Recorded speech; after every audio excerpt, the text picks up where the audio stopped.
எப்போவுமே நம்ம சொல்கிறோம் இல்லையா, இந்த ஆன்மாங்கிறது நம்மளோட இதய குகை அப்படிங்கிற ஒரு இடத்துல இருக்குப்பா. அந்த இதய குகையும் யார் ஒருத்தர் தட்டி எழுப்பி ஒரு 3 செயல்களை 3 பேர் தொடர்போடு செய்கிறாங்களோ அவங்க தான் சொர்க்கத்துக்கு போகிறதுக்கான வழியை கரெக்டாக கண்டுபிடிச்சவங்க அப்படின்னு சொல்கிறார்.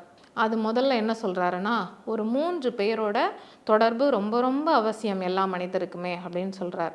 அது யார் அப்படின்னு பார்த்தோன்னா, தாய், தந்தை, குரு. ஒரு தாய் குழந்தைங்களுக்கு காட்டுற அன்பு, அரவணைப்பு, அக்கறை எல்லாமே ரொம்ப ரொம்ப அவசியம். அடுத்ததான் அப்பா. அப்பாவோட வழி நடத்துதல், பழக்க வழக்கம், குணநலன்களை கற்றுக் கொடுக்கறதுல இதில் அப்பாவோட பங்கு ரொம்ப ரொம்ப அவசியம். அடுத்ததாக குரு.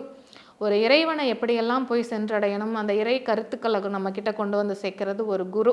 அதனால இவங்க 3 பேரோட தொடர்பு அப்படிங்கிறது ரொம்ப ரொம்ப ஒரு மனிதனுக்கு அவசியம். அதனால இந்த 3 பேர் தொடர்போட 3 விதமான பயிற்சிகளை கட்டாயம் செய்கிறவங்க தான் சொர்க்கத்துக்கு போக முடியும் அப்படின்னு சொல்கிறார்.